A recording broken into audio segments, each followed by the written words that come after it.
This morning, I got the opportunity to speak with Louisville Mayor Greg Fischer following a historic day for the city, the rollout of the COVID-19 vaccine through our world ports and in our hospitals.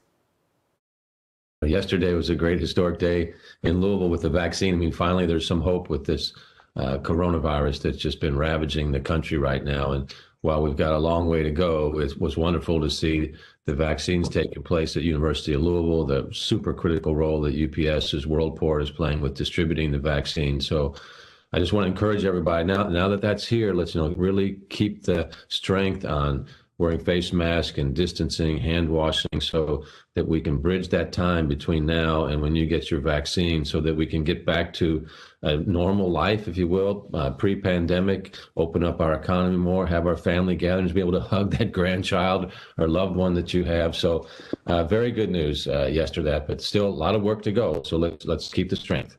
But with the hope, it's important to ask, when the dust clears, will Louisville be able to go back to what it's known for? A hospitable city with a thriving food and drink scene. The challenges we're having in Louisville are happening in every city across America right now. So it's not just here where we're facing these challenges. And I only say that because it means that we're all starting from the same place to rebuild.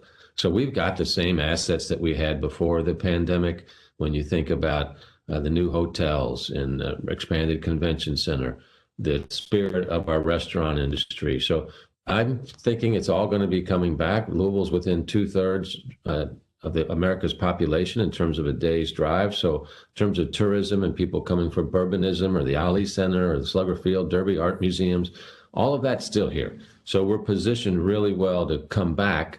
We just have to keep following the public health protocols so we're all in good shape when people do come back. So it's going to be take a lot of grit to back, but it's going to be taking place all over America. And I do know Louisvillians have grit. We've got compassion.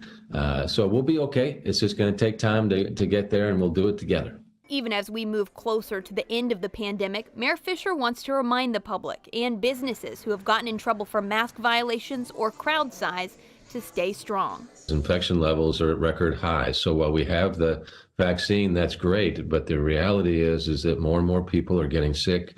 We're at about 570 mortalities, deaths here in Louisville. So I'm sad to say that, and that's increasing. So nobody's immune from the virus, and it spreads everywhere. So I would just ask that everybody think about this as their duty as an American to mask up and keep distance. No company or restaurant is above the rules either. Everybody has to do their part to keep us healthy and alive so we can get to the other side of this virus where we can do all those things that we used to do without even thinking about it. Going to restaurants that were packed full of people, or our large family gatherings where everybody's hugging and kissing on each other. But everybody's got to do their part to get there. So let's just stay strong for these next, coming months as we go into the middle part of next year, where ideally we'll have almost everybody vaccinated that wants to be vaccinated. Then there'll be herd immunity for this disease, and we can get back to life after a pandemic, which I know we're all really, really looking forward to. Coming up later this evening, I also asked Mayor Fischer about selecting the city's next police chief, what he said about the process tonight on WHAS 11 News. I'm Haley Minogue.